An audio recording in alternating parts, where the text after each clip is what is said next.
Svečano je obilježena 50. godišnjica osnovne škole pri bolnici za medicinsku rehabilitaciju Krapinske Toplice. Svečanoj priredbi održanoj u Domu kulture prisustvovala je zamjenica župana za društvene djelatnosti i Jasna Petek. Dobrodošlicu svim gostima poželio je domaćin, ravnatelj škole Antun Zupanc, te je naglasio važnost ove institucije u Krapinsko-zagorskoj županiji. Ovako, danas pripremamo jedan svečani program za obilježavanje 50 godina rada osnovne škole pri specijalnoj bolnici za medicinsku rehabilitaciju u Krapinskim Toplicama. Ove godine su djelatnici škole zajedno uz pomoć dizajnera i ostalih uključenih fotografa i tako napravili jednu lijepu brošuru koja predstavlja rad škole, a brošura je namijenjena cijeloj zainteresiranoj javnosti kako bismo upoznali javnost s našom djelatnošću i kako bi roditelji čija djeca trebaju stručnu pomoć čim prije došli do nas, da znaju gdje smo i kako bi taj proces ubrzali. Prisutnim uzvanicima, učenicima i roditeljima se s puno emocije obratila i zamjenica župana Jasna Petek, koja je radila baš u ovoj osnovnoj školi.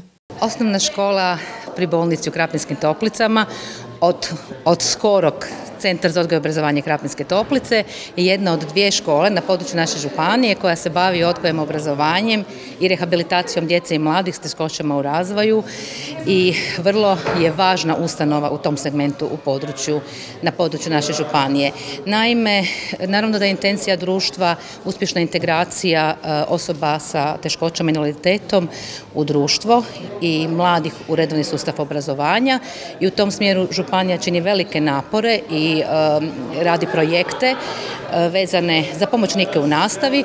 Međutim, bez obzira na to, još uvijek postoji jedna skupina djece i mladih kojima treba nešto veća podrška, koji trebaju posebne uvjete odgoja i obrazovanja.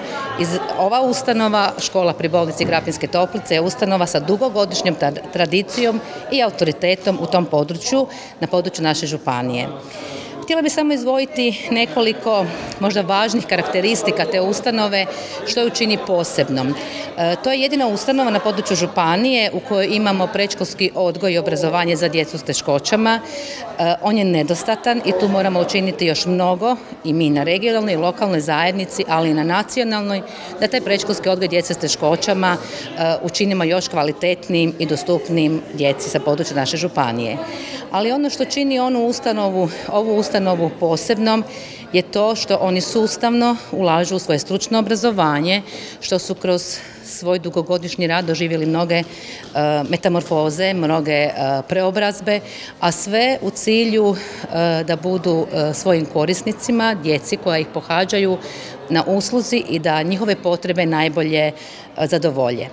I to je kvaliteta ove ustanove, stručni obrazovni kadar, timski rad, projektni pristup i zaista u ovoj ustanovi leži veliki potencijal za sve planove koji nam predstoje u odgoju i obrazovanju djece s teškoćama na području naše županije.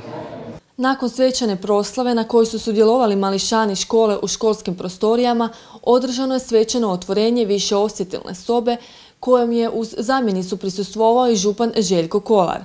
Više osjetilna soba će uvelike doprinijeti oporavku mališana, posebice onih s teškim oštećenjima. Sobu je rezanjem vrpce svečano otvorila pomoćnica ministra Sabina Glasovac.